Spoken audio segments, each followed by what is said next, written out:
TPCC విస్తృత స్థాయి సమావేశం కాసేపట్లో గాంధీభవన్లో జరగనుంది. సీఎం రేవంత్ రెడ్డి అధ్యక్షతన టీపీసీసీ విస్తృత స్థాయి కార్యవర్గ సమావేశం జరగనుంది.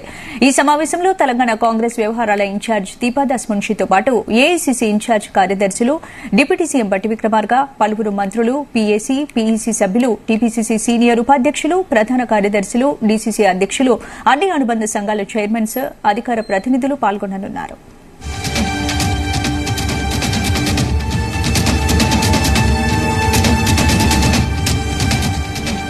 రాష్టంలో కాంగ్రెస్ పార్టీ అధికారంలోకి వచ్చిన తర్వాత తొలిసారిగా జరుగుతుండటంతో ఈ సమావేశానికి ప్రాధాన్యత ఏర్పడింది. వచ్చే లోక్సభ ఎన్నికల్లో అనుసరించాల్సిన వ్యూహం, పార్టీ బలోపేతంపై రేవంత్ రెడ్డి పార్టీ శ్రేణులకు దిశానిర్దేశం చేయనున్నారు.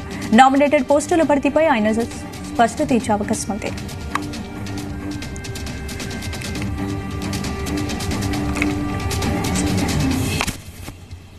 ఇదే అంశానికి సంబంధించి పూర్తి అప్డేట్స్ మా ప్రతినిధి సతీష్ లైవ్ ద్వారా అందిస్తారు. Over to you Satish.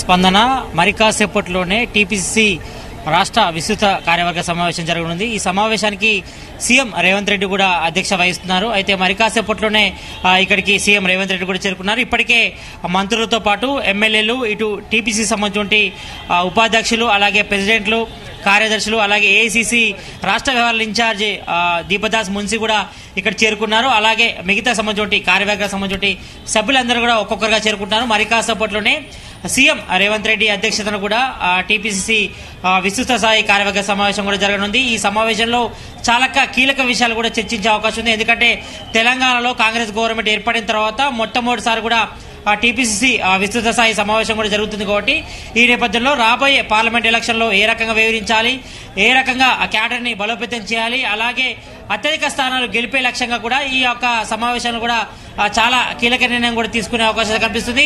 ఈ నేపథ్యంలో చూస్తున్నాం, ప్రజెంట్ గాంధీ భవన్ వద్ద కూడా మొత్తం కోలాహలం నెలకొంది. రాష్ట్ర వ్యాప్తం నుంచి కూడా పెద్ద ఎత్తున కూడా ఇక్కడికి కార్యకర్తలు, ఇన్ఛార్జీలు, అలాగే ప్రెసిడెంట్లతో పాటు ఇటు టీపీసీ సంబంధించిన కార్యదర్శులు అంతా కూడా పెద్ద ఎత్తున కూడా ఇక్కడ వచ్చారు. దీంతో ఇక్కడ అంతా కూడా గాంధీ భవన్ పరిసర ప్రాంతాల్లో కూడా కోలాహలం నెలకొంది. మరోవైపు ఇక్కడ పోలీసులు కూడా భారీ బందోబస్తు ఏర్పాటు చేశారు. అనుమతి ఉన్న వారికి మాత్రమే లోపలికి అనుమతిస్తున్న పరిస్థితి కనిపిస్తుంది. ఓవరాల్ గా మాత్రం ఇటు కాంగ్రెస్ అధికారంలోకి వచ్చిన తర్వాత ఫస్ట్ టైం టీపీసీసీ విస్తృత స్థాయి కార్యవర్గం సమావేశం కూడా నడుస్తుంది. కాబట్టి దీనిపై కూడా హాట్ చర్చ నడుస్తుంది. ఎందుకంటే మరో 4 నెలలు కూడా పార్లమెంట్ ఎలక్షన్ రాబోతున్నాయి. కాబట్టి ఆ పార్లమెంట్ ఎలక్షన్ లో కూడా 17 స్థానాల్లో అత్యధిక స్థానాలు గెలిపే లక్ష్యం కూడా ఈ యొక్క ప్రణాళికలు కూడా ఈ రోజు టీపీసీసీ కార్యవర్గ సమావేశంలో కూడా ఇటు నిర్ణయం తీసుకున్నారు. దీనికి మెయిన్ గా మరోవైపు ఇటు నామినేటెడ్ పోస్టుల భర్తీ, అలాగే 6 ఎమ్మెల్సీ స్థానాలు కూడా ఖాళీ ఉన్నాయి. అందులో 2 గవర్నర్ కోట ఉన్నాయి. అలాగే ఇప్పటికే కాంగ్రెస్ ఉమ్మడి సంబంధించి మద్దతు తెలిపినటువంటి టీజేసీ కావచ్చు, ఇటు సిపిఐ కూడా వాళ్ళకి చెరో 1 ఎమ్మెల్సీ స్థానాలు కూడా కేటాయిస్తామని కూడా ఇప్పటికే సీఎం రేవంత్ రెడ్డి కూడా స్పష్టం చేశారు. కాబట్టి దీనిపై కూడా ఇటు క్యాడర్తో చర్చిస్తారు. అలాగే ఇప్పటికే రాష్ట్ర వ్యాప్తంగా దాదాపు 54 కార్పొరేషన్ చైర్మన్లు కూడా ఖాళీ అయ్యాయి. కాబట్టి దీనిపై భర్తీపై కూడా క్యాడర్లో ఇప్పటికే ఆశావాళ్ళంతా కూడా నమ్మకం పెట్టుకున్నారు. అయితే మొదటి నుంచి కూడా కాంగ్రెస్ లో కీలకంగా పనిచేసిన వాళ్ళు, మొదటి నుంచి కూడా పార్టీ జెండా మోసిన వాళ్ళకి అవకాశం కల్పిస్తామని కూడా ఇప్పటికే సీఎం రేవంత్ రెడ్డి స్పష్టం చేశారు. కాబట్టి ఇప్పటికే చాలా మంది కూడా ఆశావాళ్ళు కూడా ఎదురు చూస్తున్నారు. అలాగే నామినేటెడ్ పోస్టుల విషయంలో మాత్రం పార్టీకి మొదటి నుంచి కూడా పనిచేసిన వాళ్ళకి మాత్రం అవకాశం తక్కువ ఉన్నది కూడా ఇప్పటికే సిగ్నల్స్ ఇచ్చారు. కాబట్టి ఈ నేపథ్యంలో ఇప్పటికే దీనిపై కూడా ఇటు పార్టీ వర్గాల్లో చర్చ నడుస్తుంది. మరోవైపు ఇటు దాదాపు ఇంకా 6 మంత్రుల శాఖలకు సంబంధించిన శాఖలు కూడా ఇంకా ఇవ్వాల్సి ఉంది. కాబట్టి దీనిపై కూడా ఇటు కార్యవర్గంలో చర్చించి నిర్ణయం తీసుకుంటారు. అలాగే దీనికి సంబంధించిన ఒక లిస్టు కూడా ప్రిపేర్ చేశారు. కాబట్టి మొదటగా రాబోయే పార్లమెంట్ ఎలక్షన్ లో ఎలా వివరించాలి, అత్యధిక స్థానాలు గెలిపే లక్ష్యం ఎట్లా పోరాడాలపై కూడా ఇప్పటికే ఈ యొక్క సమావేశంలో చర్చిస్తారు. మరి కాసేపట్లోనే సీఎం రేవంత్ రెడ్డి కూడా గాంధీ భవన్ కి చేరుకుంటారు. ఇక్కడ ఇందిరాభవన్ లో ఏర్పాటు చేసినటువంటి టీపీసీసీ విస్తృత కార్యవర్గ సమావేశం కూడా అధ్యక్ష వహిస్తారు. అధ్యక్ష వహించిన తర్వాత అందరినీ కూడా తీసుకుంటారు. అయితే మొన్న ఇటు రాష్ట్ర వ్యవహారాల ఇన్ఛార్జి కూడా ఇటు దీపదాస్ మున్సిని కూడా ఎంపిక చేస్తారు. కాబట్టి ఆమె అధ్యక్షత కూడా ఈ రోజు జరగనుంది. కాబట్టి ఆమెను అందరూ కూడా పరిచయం చేస్తారు. పరిచయం చేసిన తర్వాత ఆమెకు శుభాకాంక్షలు చెప్పడానికి కూడా ఇక్కడికి పెద్ద ఎత్తున కూడా కాంగ్రెస్ సంబంధించిన లీడర్లు, కార్యకర్తలు అంతా కూడా ఇక్కడ చేరుకున్నారు. కొద్దిసేపటి క్రితమే ఇటు డిప్యూటీ సీఎం బట్టి విక్రమార్కతో పాటు దామోదర రాజనరసింహ, అలాగే మిగతా మంత్రులు, ఎమ్మెల్యేలు అంతా కూడా కొద్దిసేపటి క్రితమే గాంధీ భవన్ కి చేరుకున్నారు. మరి కాసేపట్లోనే సీఎం రేవంత్ రెడ్డి కూడా ఇక్కడికి రానున్నారు. వచ్చిన తర్వాత ఆయన అధ్యక్షతలో ఇటు టీపీసీసీ వర్కింగ్ సంబంధించి కార్యవర్గ సమావేశం కూడా మరి కాసేపట్లో ప్రారంభం అవుతుంది. ఇందులో మెయిన్ లక్ష్యం ఒకటే, ఇటు పార్లమెంట్ లో అత్యధిక స్థానాలే టార్గెట్ గా పెట్టుకుంది. కాబట్టి దానిలో మేజర్ గా 12 నుంచి 13 స్థానాలు కూడా గెలిపే లక్ష్యంగా పోరాడారు. దీనికి సంబంధించిన ప్లాన్స్ కూడా ప్రిపేర్ చేస్తున్నారు. మరోవైపు ఇటు ప్రభుత్వం పార్టీ పరమైనటువంటి ప్రణాళిక రచిస్తున్న సమన్వయంతో కూడా ముందుకెళ్లాలి. ఎందుకంటే ఇప్పటికే 6 గ్యారెంటీలు కూడా 100 రోజుల్లో కూడా అమలు చేస్తామని కూడా కాంగ్రెస్ గవర్నమెంట్ కూడా తెలిపింది కాబట్టి దీని అమలు కూడా పార్టీ క్యాడర్ గా సిద్ధంగా ఉండాలి. ఎందుకంటే ప్రజలకు తీసుకెళ్లాలి 6 గ్యారెంటీల స్కీమ్ ఏమేమి అమలు చేస్తున్నారంటే అంతేకాదు ఇటు పార్టీ ఇటు ప్రభుత్వం కూడా సమన్వయకర్త కూడా పనిచేయాలని కూడా ఈ విషయంపై కూడా చర్చించే అవకాశం ఉంది. కాబట్టి దీనిపై కూడా పూర్తిగా ఇటు టీపీసీసీ విస్తృత సమావేశాలు కూడా నిర్ణయం తీసుకుంటారు.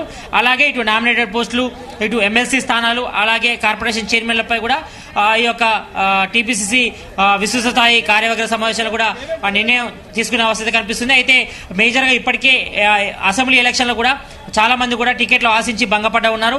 వాళ్ళందరూ కూడా సముచిత స్థానం కల్పిస్తాం అనేసి కూడా ఇప్పటికే సీఎం రేవంత్ రెడ్డి కూడా స్పష్టం చేశారు.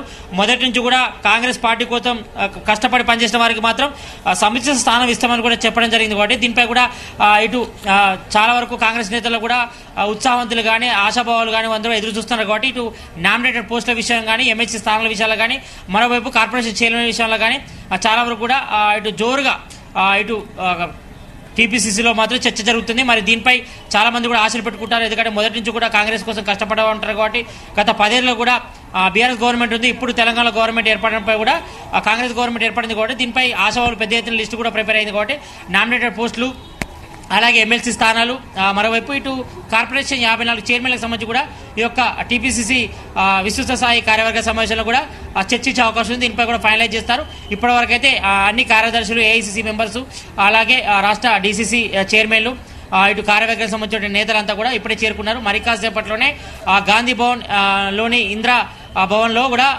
టీపీసీసీ కార్యవర్గానికి సంబంధించిన విస్తృత సమావేశం కూడా మరి కాసేపట్లో ప్రారంభం కాబోతుంది. దీనిలో మాత్రం మేజర్గా పార్లమెంట్ ఎలక్షన్లే టార్గెట్గా మాత్రం విస్తృతంగా ముందుకు పార్టీని ప్రజలకు తీసుకెళ్లాలి. ఎలాగో అంటే ఇప్పుడు అసెంబ్లీ ఎన్నికల్లో ఎలాగా ముందుకు దూసుకెళ్లిందో పార్టీ ఆ రకంగానే పార్లమెంట్లో కూడా అట్లా ఉండాలి. మరోవైపు ఇటు మెయిన్గా హైదరాబాద్పై స్పెషల్ ఫోకస్ చేస్తున్నారు. ఎందుకంటే మొన్న చూసాం అసెంబ్లీ ఎలక్షన్లో హైదరాబాద్, రంగారెడ్డి, ఇటు మెడ్చల్ కూడా ఎక్కడ కూడా ఒక్క స్థానం కూడా గెలవలేదు. ఓన్లీ ఇబ్రహీంపట్నం మాత్రమే కాంగ్రెస్ గెలిచింది. కాబట్టి అక్కడ మల్రెడ్డి రంగారెడ్డి గెలిచాడు, ఎమ్మెల్యేగా ఉన్నాడు. కాబట్టి మెయిన్గా వీటిపై కూడా ఫోకస్ చేయడం అంటే హైదరాబాద్ పార్లమెంట్ స్థానం, అలాగే ఇటు మల్కాజ్గిరి, చేవెళ్ళ ఈ పార్లమెంట్ నియోజకవర్గంలో స్పెషల్ ఫోకస్ చేస్తున్నారు. ఎందుకంటే ఈసారి హైదరాబాద్లో పాగా వేయాలి. ఈసారి కంపల్సరిగా ఇటు హైదరాబాద్ పార్లమెంట్ నియోజకవర్గంలో కాంగ్రెస్ గెలిపే లక్ష్యంగా పనిచేయాలి. ఎందుకంటే క్యాడర్లో కూడా నూతన తీసుకురావడం పాటు ఎక్కడెక్కడ పార్టీ వీక్ ఉందో అక్కడ సంబంధిత అబ్జర్వర్లను నియమించడం, ఏఐసీ సంబంధించిన కార్యదర్శులు కూడా ఇప్పటికే ఒక దిశానిర్దేశం చేశారు. కాబట్టి దీనికి సంబంధించి ఏఐసీసీ చీఫ్ మల్లికార్జున ఖర్గేతో పాటు సోనియా గాంధీ కూడా చర్చించారు. ఈ విషయంలో ఇప్పటికే రేవంత్ రెడ్డి కూడా పలుమార్లు ఢిల్లీ కూడా వెళ్ళొచ్చారు. కాబట్టి ఈరోజు టీపీసీసీ విస్తృత స్థాయి కార్యవర్గ సమావేశంలో కూడా కీలక నిర్ణయం తీసుకునే అవకాశం ఉంది. మెయిన్గా పార్లమెంట్ ఎలక్షన్లే టార్గెట్గా ఎట్లా వ్యూహాలు అనుసరించాలి, ఏ రకంగా ముందుకెళ్లాలి, మరోవైపు 4 నెలల్లోనే పార్లమెంట్ ఎలక్షన్లు కాబట్టి ఏ రకంగా ముందుకెళ్లడంపై కూడా ఈ యొక్క క్యాడర్కి కార్యవర్గంలో ఉన్నటువంటి సభ్యులందరూ కూడా సీఎం రేవంత్ రెడ్డి దిశానిర్దేశం చేయనున్నారు. స్పందన. Right, thank you Satish.